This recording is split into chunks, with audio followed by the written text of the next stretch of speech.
Hola, mi nombre es Agustina Palacio y vamos a hablar de endoftalmitis endógenas. Entonces, dentro de lo que son las endoftalmitis, como saben, están las postraumáticas y posquirúrgicas, que lleva la gran mayoría de los casos, y en un 2 a 8% tenemos estos casos de endoftalmitis endógenas, que por lo general, para que uno tenga un caso de endoftalmitis endógena, tiene que haber factores de riesgo claro, que son o el estatus inmunológico alterado, por ejemplo, pacientes que tienen VIH y SIDA, sobre todo si no están bien controlados, con CD4 bajos, pacientes con enfermedades crónicas como la diabetes, el lupus, algún cáncer, o pacientes que estén con inmunodepresión, por ejemplo, un trasplante de algún órgano, quimioterapia también influye en el estatus inmunológico, y los neonatos, que como bien sabemos, hasta los 6 meses no tienen desarrollado su sistema inmune. Procedimientos médicos invasivos recientes, que por donde también puede entrar la noxa, ¿no? Que pueden ser cirugías intestinales, son los más frecuentes asociados, endoscopías o procedimientos odontológicos. Y finalmente, cuando uno habla de alteraciones de barreras externas de forma repetitiva o crónicas, por ejemplo, pacientes que estén internados en larga data, con catéteres permanentes, o la gente que usa drogas intravenosas, que también altera las barreras externas de la piel permanentemente, o también lo mismo en pacientes internados donde estamos buscando las vías. Son todas opciones donde la noxa puede entrar al cuerpo. Entonces, el mecanismo de infección es que entra por vía hematógena y así es como llega al ojo y suele haber una ruptura de la barrera hematocular. El 90% de los casos tienen un foco extraocular y siempre es importante encontrarlos en pulmón, en vejiga, en hígado, puede haber una infección en senos paranasales. Y si no lo encontramos, volver para atrás, volver a decir, bueno,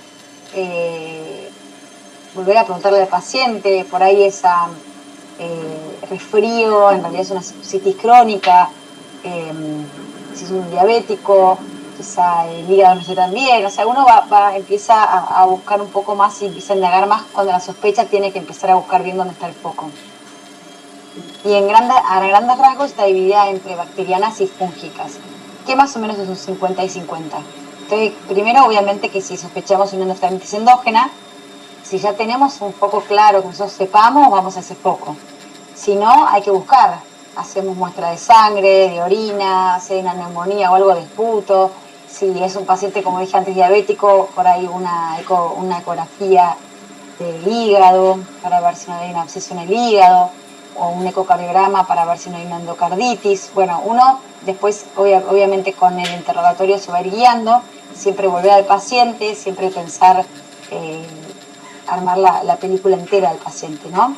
Y si nada nos da positivo, uno puede ir directamente al ojo para por lo menos buscar la identidad del organismo y tomar muestra de humor acuoso o de vitrio, y se hace una vitrectomía, obviamente también de vitrio, y para cultivos y tinciones.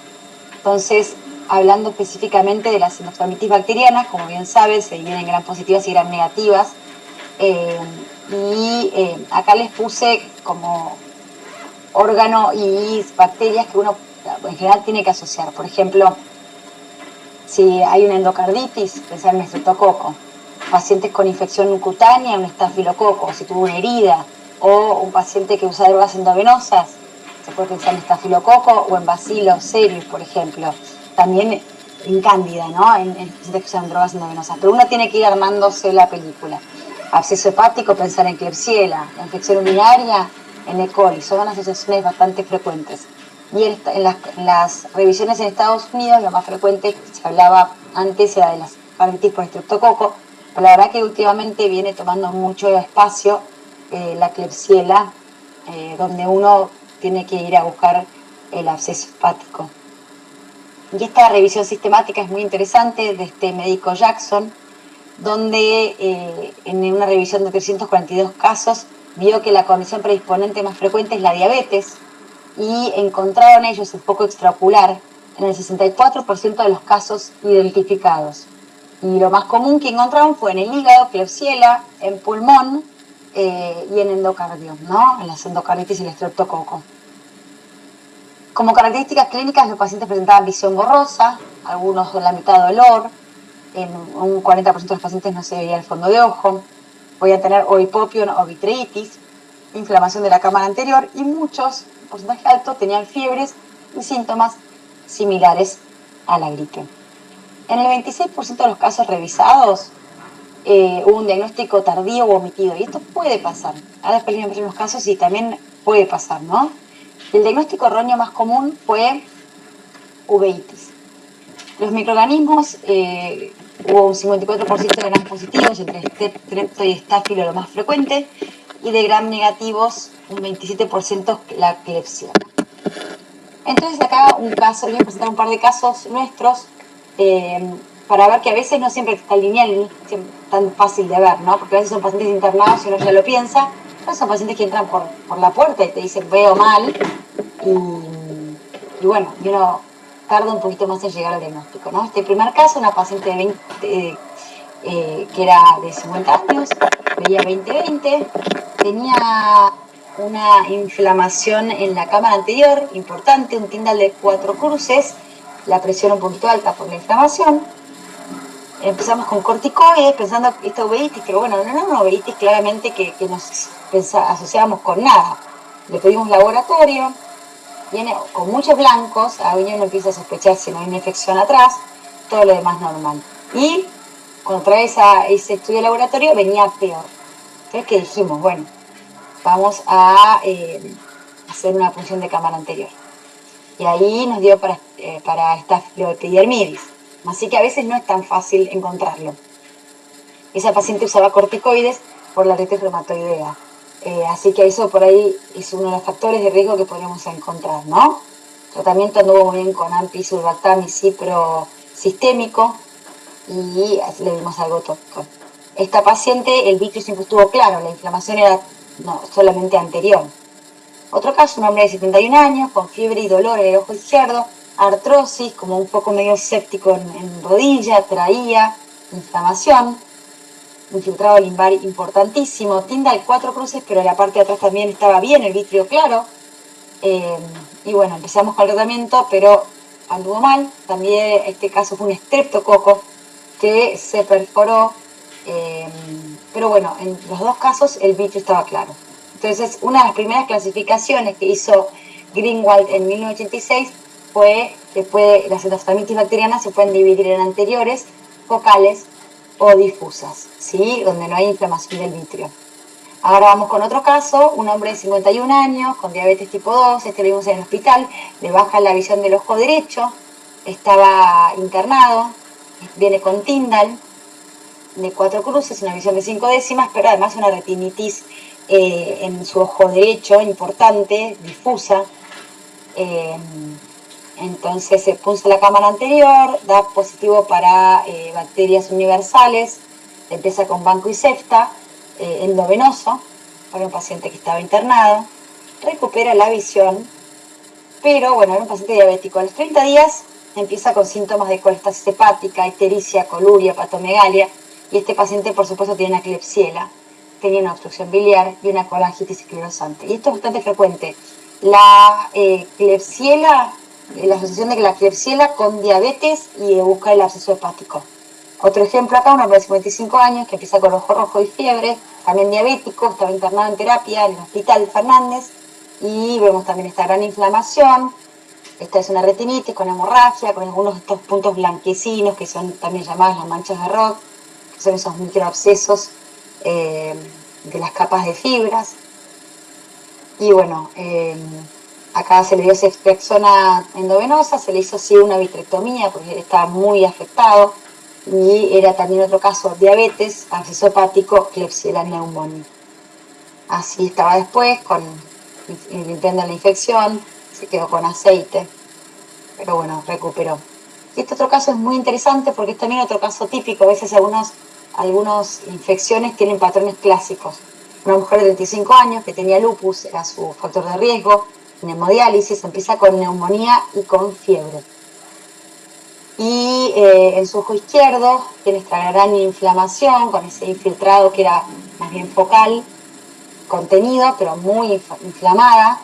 Tenía también esto que le digo que se le dice las manchas de Roth, esta gran absceso.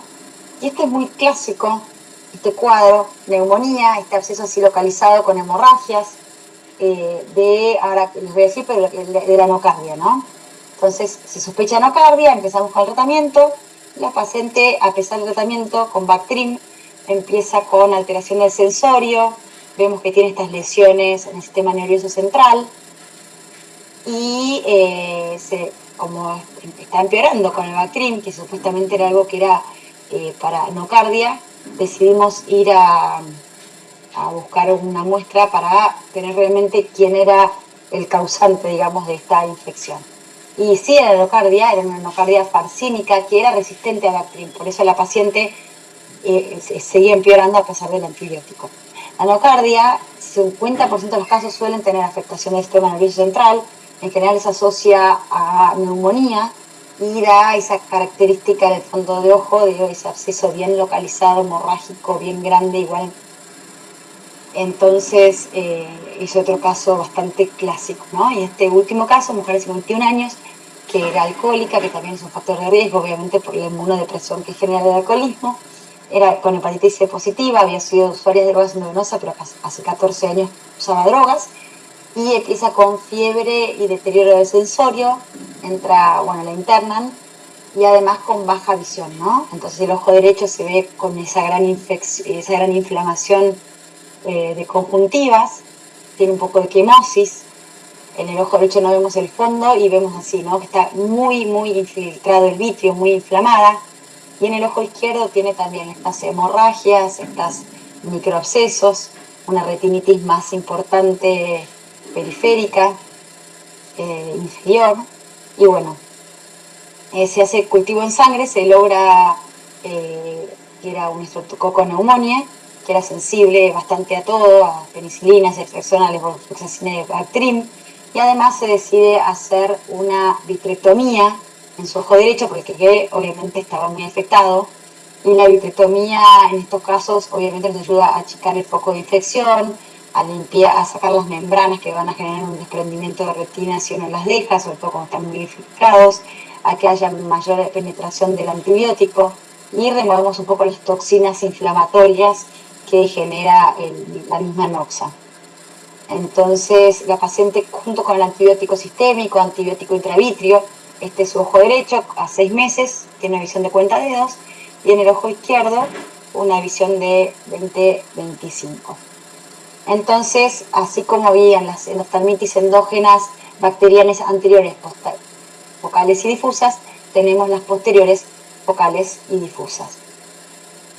¿Y cómo se trata una endoftalmitis endógena bacteriana? Bueno, acá vemos este review donde obviamente en general todo lo que se hace es siempre antibiótico sistémico más antibiótico intravitrio, y en algunos casos además la vitrectomía, que se decidirá según cada caso. El pronóstico visual es bastante pobre, 44% una visión peor de 20-200, 31% no hubo mejor, y un 24% sí requirió enuclear o eviscerar porque no se pudo controlar la infección. Y 2 muertes reportadas porque son pacientes en mal estado general, con infecciones por lo general sistémicas. Así que el pronóstico visual es complicado y el pronóstico sistémico también es complicado. Entonces, ¿cómo serían las endoftalmitis endógenas fúngicas? Los hongos, en cambio, suelen tener síntomas un poco más insidiosos, más lentos. Tanto el dolor como el enrojecimiento, la disminución de visión suelen ser un poquito más como paulatinos. Y ocularmente, ¿qué vemos? En general vemos que los hongos entran por vía coroidea, entonces logramos ver primero lesiones como metastásicas aisladas, después atraviesan la Bruch, van a retina, después de retina rompen, pasan a vitrio, y de vitrio, una vez que pasan la hialoides anterior, pues se infiltra todo el vitrio y siguen muchas veces hasta la cámara anterior, si uno no llega a frenar antes, ¿no? Y se dividen, como sabemos bien, en levaduras, que son las más frecuentes, y las filamentosas, que es las aspergillus, lo más frecuente que vemos como endoftalmitis endógenas, aunque son más raras. Y después las dimórficas, el coccidioides, que es raro que den una endoftalmitis endógena, normalmente da más un cuadro conjuntival. Entonces, por lejos la causa más frecuente es la candidiasis, es una causa muy común de endoftalmitis. En las series de endoftalmitis endógenas fúngicas, está entre un 65-70% de las causas, y se suele ver en individuos hospitalizados, debilitados, sobre todo si tuvieron un antecedente de cirugía gastrointestinal mayor, o si están con catéteres o vías crónicas y con antibióticos sistémicos, porque en general son pacientes que están sépticos en mal estado general. El caso clásico es un paciente con una cirugía bien grande, o está con alimentación parenteral y con muchas vías, pero a veces puede ser que sea solamente que tuvo una endoscopía. Por ahí el paciente ni se acuerda de decirlo si uno no le pregunta específicamente. Y otra causa muy frecuente es el uso de drogas endovenosas. No aumenta el riesgo el HIV o SIDA, o sea, no es una enfermedad marcadora de enfermedad. Así que eso también es importante. Y esto también es importante cuando hay pacientes internados que tienen candidemia, muchas veces nos avisan a los oftalmólogos, porque si son pacientes que pueden advertir, obviamente se le dice, cualquier síntoma ocular usted avise que tiene una cándida, que tiene un síntoma ocular. Pero si es un paciente que está internado en terapia y no es capaz de hablar, ahí hay que hacerle fondo de ojos por lo menos cada 2 semanas. En general cada 2 semanas, un poquito más. Espacio porque un 10% de estos pacientes con candidemia pueden desarrollar endoftalmitis. Y un tercio de pacientes que tengan una candidiasis clínica, que puede ser una candidiasis vaginal o una candidiasis oral o otras cosas, pueden desarrollar también una endoftalmitis, hacer una metástasis coroidea, así que también tenerlo en cuenta. Por eso también es muy importante preguntar bien en estos pacientes. Tenemos este caso, una mujer de 25 años embarazada que le baja la visión del ojo derecho y tiene ese foquito pequeño, y lo que tenía ella era una candidiasis vaginal. Se trata con fluconazol oral y por suerte anda muy bien y después no tuvo más problemas. Este es otro caso, una mujer de 69 años con antecedente de una cirugía gastrointestinal que viene con focos en ambos ojos, ya con vitreitis. Estas son las RFGs que le hicimos en su momento. Tenía bastante inflamación, pero había unas zonas donde tenía focos más claros. Y fue positivo la PCR para hongos y después positivo el cultivo para cándida. También le tratamos con fluconazol y por suerte anduvo muy bien. Así que este es el post-tratamiento. Entonces, ¿cómo se presenta la cándida? Tiene estas lesiones coroideas, que obviamente que se afectan la mácula, va a tener disminución de agudeza visual, suelen ser bilaterales, puede ser en ambos ojos, como vimos en el caso de esa señora que les mostré con la cirugía gastrointestinal, múltiples, blancas y pequeñas. Este es un caso de una paciente que usaba drogas endovenosas y le afectó sí la mácula.